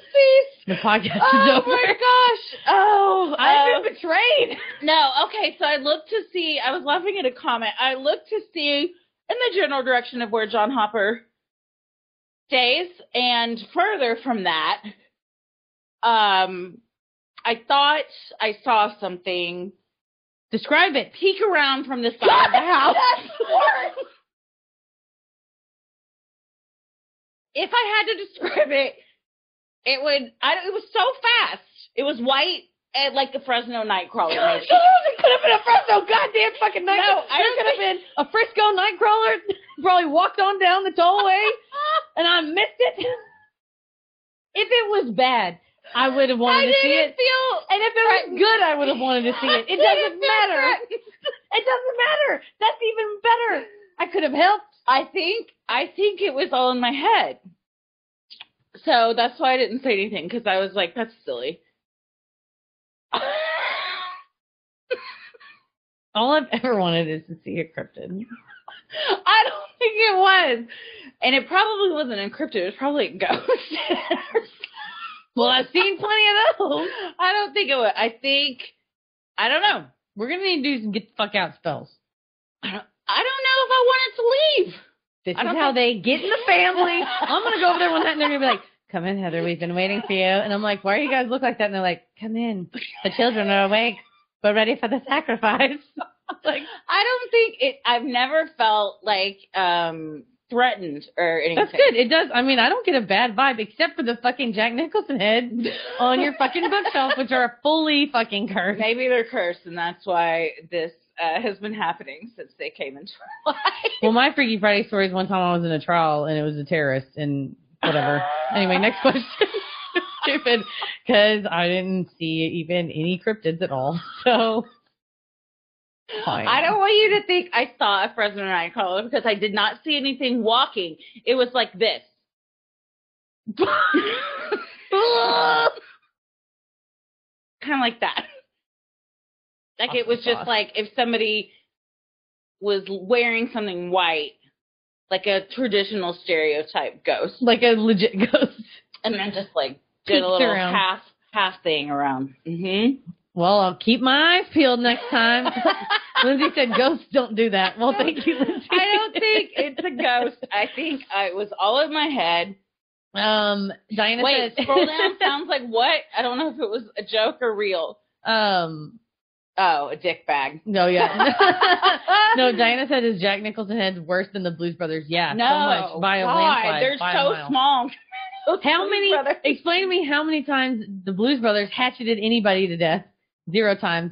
That and was that the character he So played. was that character. It's the evil character. No, it's the size for me. Oh, the tiny heads are worse. Can you imagine them just hopping around? Those things can hold you down and just suffocate you with their giant hands. Yes. They probably could. Strangle you. Oh, 100%. They're hollow inside, though. You just got to through the middle. You got to punch hard enough to get right through. You got to go like the crow in the gut. Go in and get that liver. Oh. Get that liver. Well, thanks so much. Great question. Tracers is probably more of a realistic explanation, I think. What's a tracer? When you like the light, your eye? like yeah, when you look and it's like. I thought it was some type of like. Usually tracers drugs. Are. Oh God. I mean, like you experience it like on drugs. That makes sense. Oh, Rachel said, "Where's the corn skull?" And yeah. I should have had them in here. It's in the. They're all in the dining room. I have them out on my dining table. Shit, do we have to I can go get them. Yeah, let me. Do you want to vamp while I get the corn skull? Paris isn't here, so I can't yell to fetch them. But I'll be fast. Time me. Oh, okay. Wait, should I get a timer out? I'll just count. 1,000, 2 1,000. Do you do 1,000 or 1 Mississippi? 1,000 Mississippi.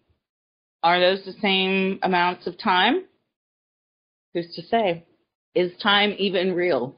No. I realized the other day all of our clocks in our house say different times because time is an illusion. So it could be 6:52 or 6:58. We all act like it's the same. How fast was that? I don't know. Oh, cool. Started talking about something else. Awesome. But I think probably like 10 seconds. Oh, cool. Oh, so fast. Mississippi, everybody does Mississippi. Oh. Okay. I was saying, do you do 1 Mississippi or 1,000? We're a Mississippi family. Okay, 1 Mississippi. Yeah, usually I would do a Mississippi. We could have switched to 1,000 at some point, but we stuck with Mississippi. Well, I put them in a box because it's hard to carry them. But here's broccoli. Woo! If that you have realistic. the tripopophobia, I'm gonna hold it far away. But that's the peanut. That's the peanut. The peanut, and it is a small one too. The little peanut, and then there's a little cabbage. Rock and roll cabbage. Yeah, and you realize the little ones have fangs. Yes, they have like vampire teeth, and the big ones do not. They're ready to chomp all over you. And then we have the broccoli Rob Jr. I like broccoli because it looks like a haircut. Yeah, it's fun. And it's fun to touch. I like the texture of it. I like the texture of things. Good. Mm-hmm. I like to touch that. Things. Okay. Broccoli Rob, he's going to go right on this candle. And then little baby corn skull, miniature. Also a nice texture. Little nice. Mommy and baby. Mama and the baby. And then the cabbage, rock and roll cabbage. He kind of has a mohawk. Oh, is he supposed to be kind of hard? He looks like he has on. Oh, he's hard. Oh yeah, you could put sunglasses on him. Yeah, he's hardcore. I'll put him back here. And then we have the broccoli with the big hair. Big This broccoli. one I like. Yeah, he Like looks a Bob fun. Ross. Bobbery. Brock Ross. Brock Ross. Fuck yeah. Brock Ross. We figured that out together. Put him there. And then finally, Cornelius. The one and only, the main corn skull. Look at that. Thing of beauty. Look at that. Let's drop that box. These will be here. Yeah, they're all hard. They're hard plastic. Mm-hmm. Hardcore hard plastic. We'll put that there. The candles are fake. So we're all set. No worries. They're LEDs. So yeah. Well, there's your. Now you have it. You've seen. He's joined us today.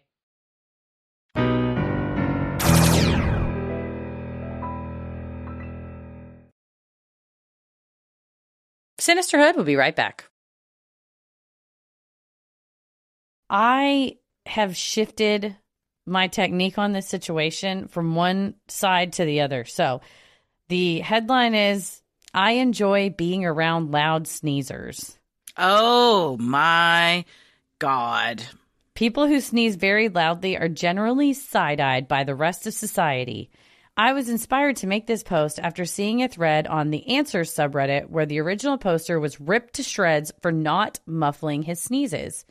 Personally, I love when someone sneezes loudly because every person's sneeze sounds different, and it's fun to see the little variations and differences in the ways we all do things. Some might call it disruptive or startling, but that's exactly what's great about it. Loud and funny sneezers are a little break from the routine. Before anyone asks, yes, I am a loud sneezer myself. Okay, there it is. I picked it up from my family, and it's especially funny seeing other people's reactions since I'm otherwise quite girly presenting, and then I hit him with the dad sneeze. Thank you. I picked it up from my family. This is something that's a learned trait? Because I am married to a very loud sneezer. And Tommy's also a loud sneezer. Oh my God. I'm surprised you haven't heard it over at your house. It is so startling.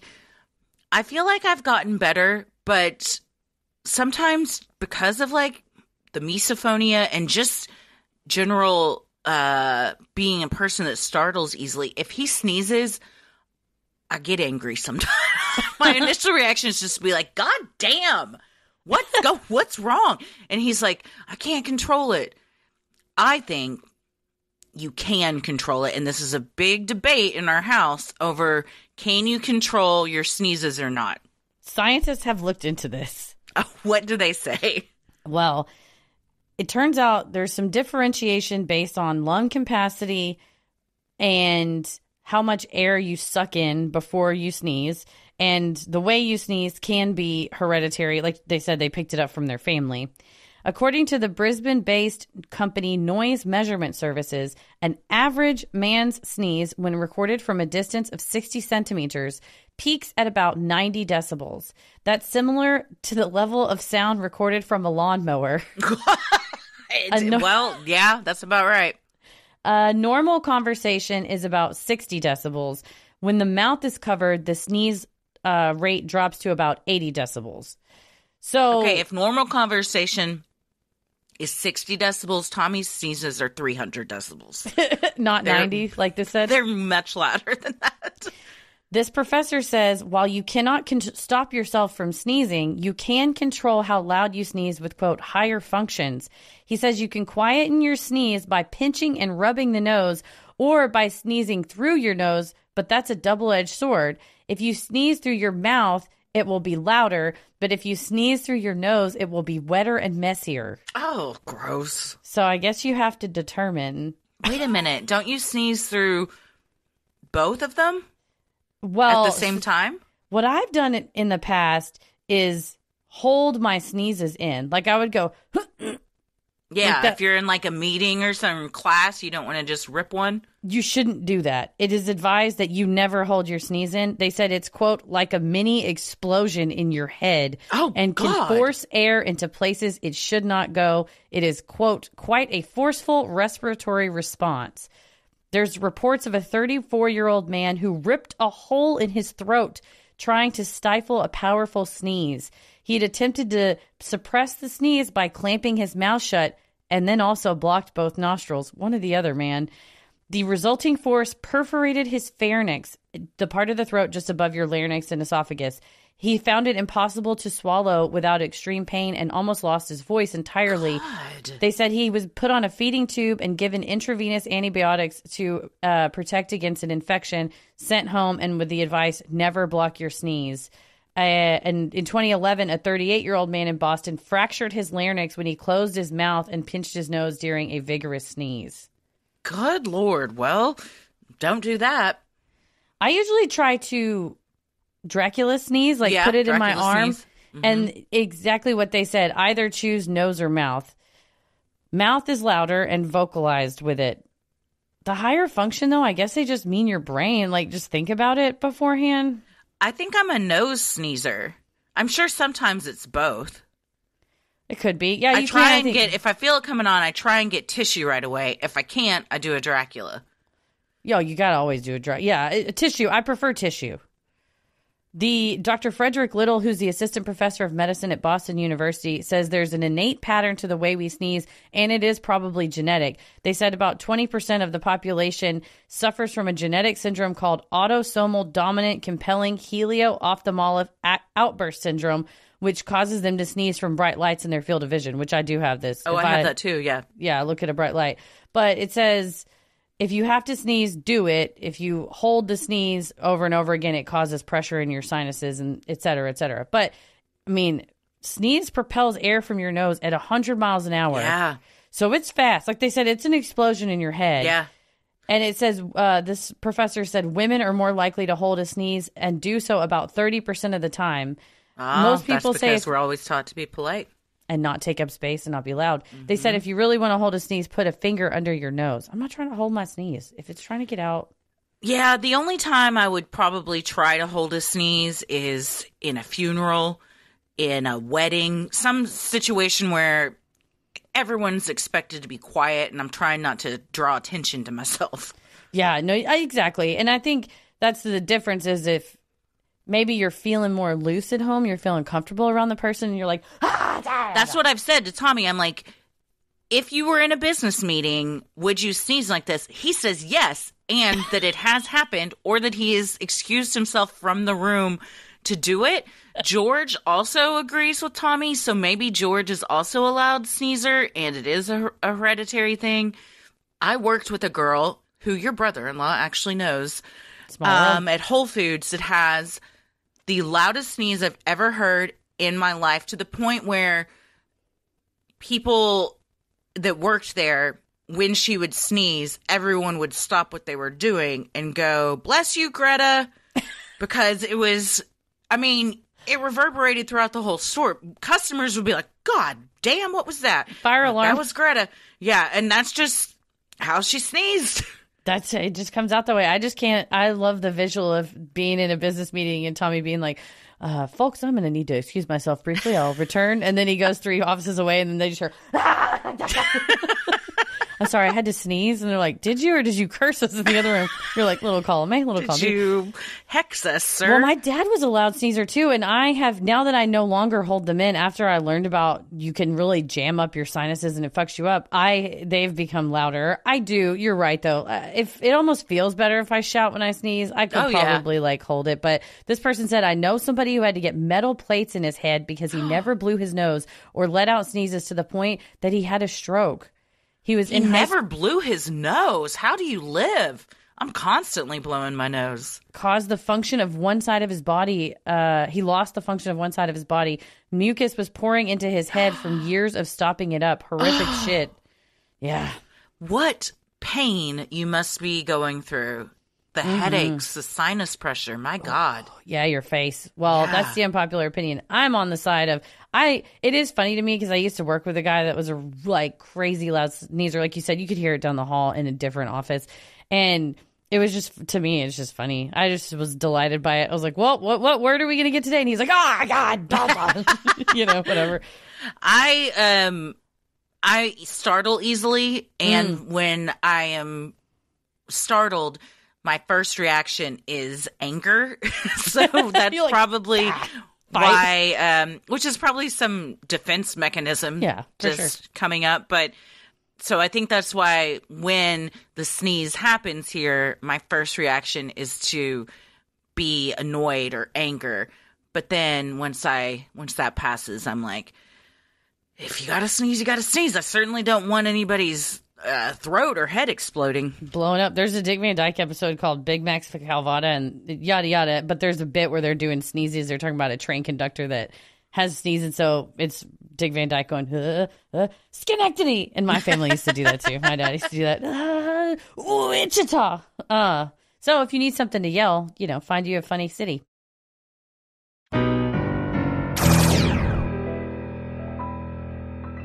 From Madison, what's your favorite moon fact that you learned from your full moon energy tour?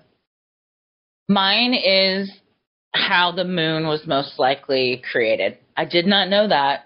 And the giant impact theory? Yes. And it makes total sense. And I guess it was nothing I'd really thought too hard about beforehand, but that's my favorite fact. Yeah, about that Buzz Aldrin was in none of the pictures except for one. Neil Armstrong. Or the other way around. Yeah. Yes. I liked the giant impact theory was just cool to learn. My favorite part was, I think, just all of the Apollo astronauts feelings about when they came back, and especially learning the other side of them, because I think in my head, and especially because they don't teach you about all of them, you learn a handful of them, but the way that Al Bean started seeing the world when he came back and all of his art and everything. And it was I found it very touching too, his willingness to express his feelings of camaraderie and love for that painting he did. Yeah, with that's called the fantasy, and it's all three of the astronauts on the moon, because the third, the one that flies the command module, doesn't get to touch down. There's three people on the Apollo missions, and two walk, and the other guy orbits the moon, waiting to come back and pick them up. And they were all such good friends on Apollo 12 that Al Bean, when he came back, he painted this painting where all three of them stood there, and he had this kind of description of it that he was this is what I wanted the whole time. And when we were down there, we were man, we wish we could run back and go along and throw the football with each other and really enjoy this thing that we've worked really hard for. So just hearing, I think, the emotional side of it and learning about their lives has been so, and those fucking pictures from Life magazine. We're not going to show you or tell you, but come to the show. You'll know. You'll know what we're talking about. It is interesting to hear, because not a lot of people have experienced being in space, and to hear from people that have been there, what it really feels like was really interesting. Yeah, that was really badass. Excellent question. And full moon energy also, will return. Kind of sad and alarming. What? Oh, what they felt like when they got Well, it's just, I had never thought. It made me realize that, I never thought that, experiencing something so huge that not a lot of people get to experience. Therefore, you can't really talk to people that can relate to what you're going through, how isolating that could be. I think most people just think, oh, you get to go to the moon? That's amazing. But there's a whole other side that I had never considered until hearing what they all said. Right, that's a good point. And also not accepting, but appreciating the Earth so much more, being so separate from it. Kylie said manifesting New Orleans 2024. Ooh, that's a good idea. We don't have any dates yet. We will pick dates eventually, so I'm sure maybe powers that be, but because I'm trying to go see Taylor, my girl Taylor, again in New Orleans. Yeah, we'll have the same weekend. So maybe we can somehow get it around that. We'll invite her.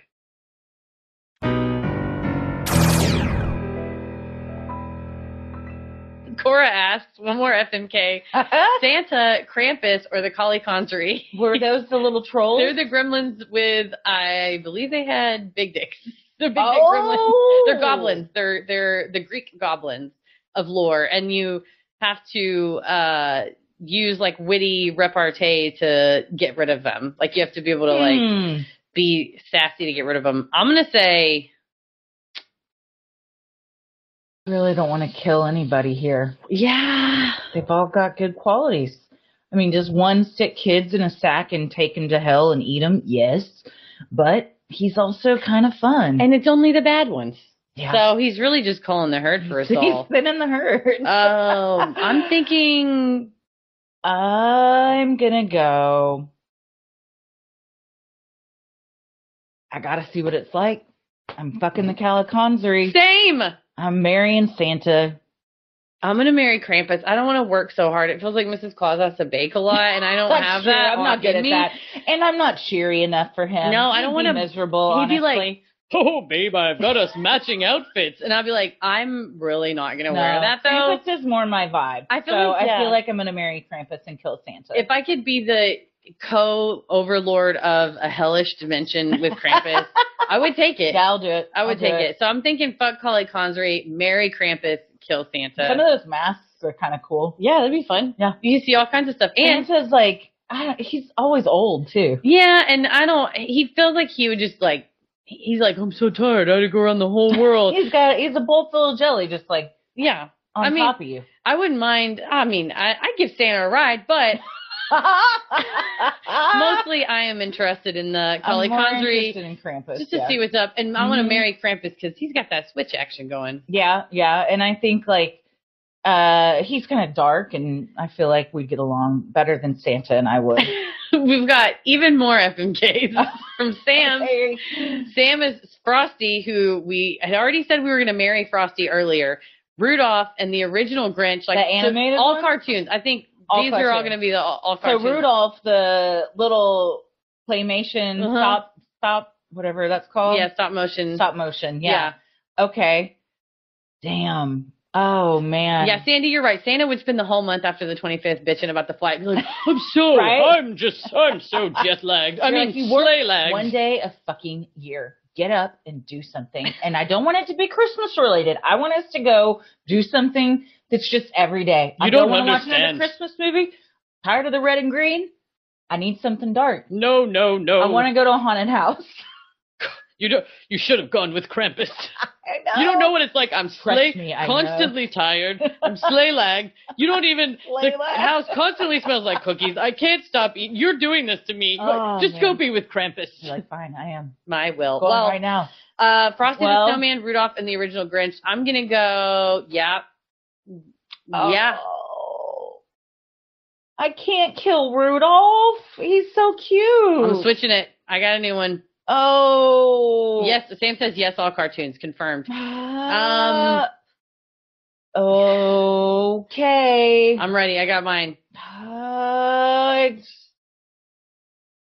I'm doing it. Okay. Ah, damn it. What's yours? I'm gonna fuck the snowman. Yeah, that's what I was I'm gonna marry too. the Grinch, live on Mount Crumpet, and I'm sorry I gotta kill Rudolph. But Rudolph has a thankless life, who constantly has to work, being ridiculed, taken advantage of. Save him from that. I'm doing the humane thing, and I'm going to put him out of his misery. Yeah, I'm going to marry him. I've always wanted to fly, and I think it'd be cool to fly through the night sky. So I am going to fuck Frosty, marry Rudolph, and kill the Grinch. I don't want to. I like the Grinch, but in this situation, I can't give up flying. See, well, it's flying a good at a chance. whim, like just being like, hey, what are you doing? You want to go out? Yeah, let's go. You get on his back and just hold the antlers. Yeah, and we just go around. I would love it. Well, that would be a fun fringe benefit. I want to live on Mount Crumpet. Rudolph jerky? Yeah, well, I'm about to eat some Rudolph jerky. The stop motion Rudolph is like so like classic Rudolph. I can't kill that poor thing. If it's clay, its head will come off quickly. Sam, thank you for that FMK. All right. Our last one, another FMK Clark. We know how I feel. The Prime Minister in Love Actually, who is Hugh Grant. Yes. And Elf. Okay. Buddy, the Elf. I know who I'm killing. So now it's just down to process of elimination here. I am gonna go. Okay, I've got it. I've got it this time. I'm going wheels off. Okay, you tell me yours, I'll tell you mine. I'm going to fuck Clark. I'm marrying the Prime Minister, and I'm killing Elf. Nice. That's a good lineup. I'm going to go fuck Buddy the Elf. Because he would just be like so excited. He's too you see childlike for me. He jumps that trampoline and jumps on the tree. He's like 6 foot. I'm going to marry Clark Griswold. Because I want to kill the Prime Minister because I can't live my life constantly being like, I love her anyway, despite her size. And I'm like, I'm regular size. Yeah. That old lady that whole time. That part sucks. He's like, she's my plan jiggly. is to change the You're going to change him? I'm going to change him, yeah. And plus, once you're in power, you can then change the government. Yeah. They're like, yeah. They're like, the UK is changed. It's like a chess game. My effing paper. I'm looking like 6 moves ahead. She's playing 40 chess. We can't even fucking keep up. We can't even keep up. Oh, that's such a good one.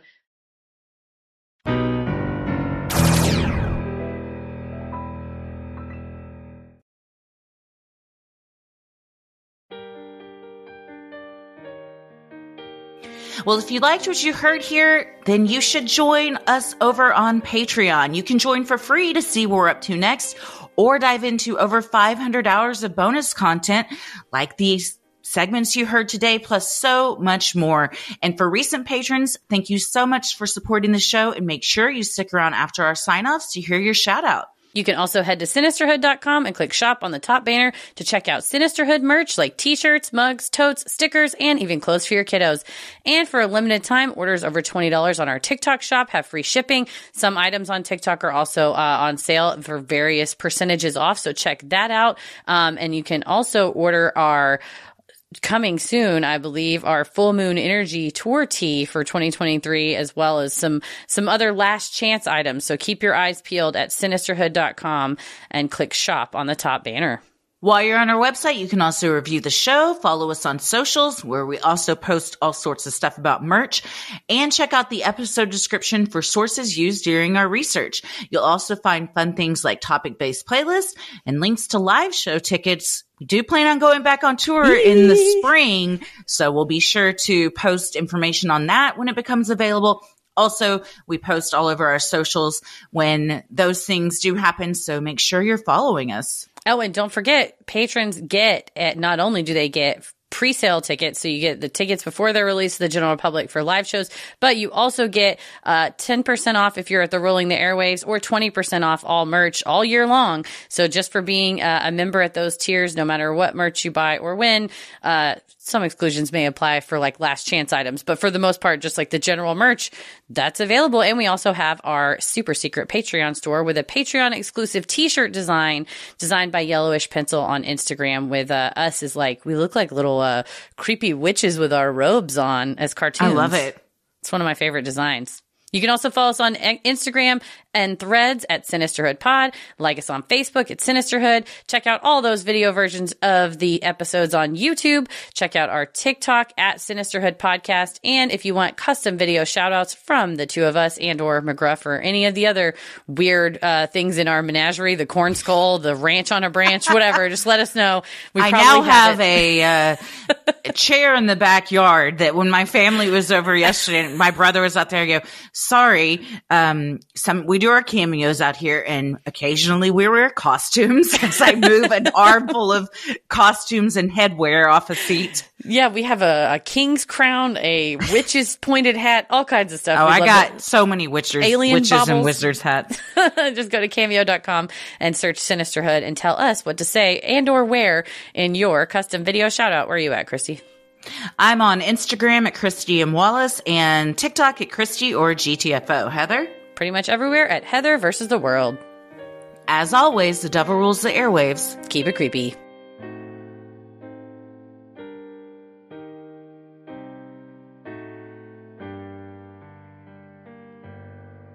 Hey everybody, thank you so much for supporting the show on Patreon. Here are your special Patreon shout-outs. Penny Boyce, Avery Johnston, Cole and Ashley Frey, Maria W., Tara Latham, Laurie Dietz, M., Mandy, Amy McKeon, Franny McIntyre, Angelina, Kagan Oakes, Taylor Early, Laura, Christy Mannon, Nicole, M. Hensley, Natalie Snodgrass, Ibby1818, Yana, Brianna Lux, Folklorix, and Erica. Thank you all so much for supporting this show. We could not do this without you. We sincerely love and appreciate each and every one of you. We hope you pronounce your names correctly. Stay safe, stay healthy, and keep it creepy. Happy New Year! Sinisterhood.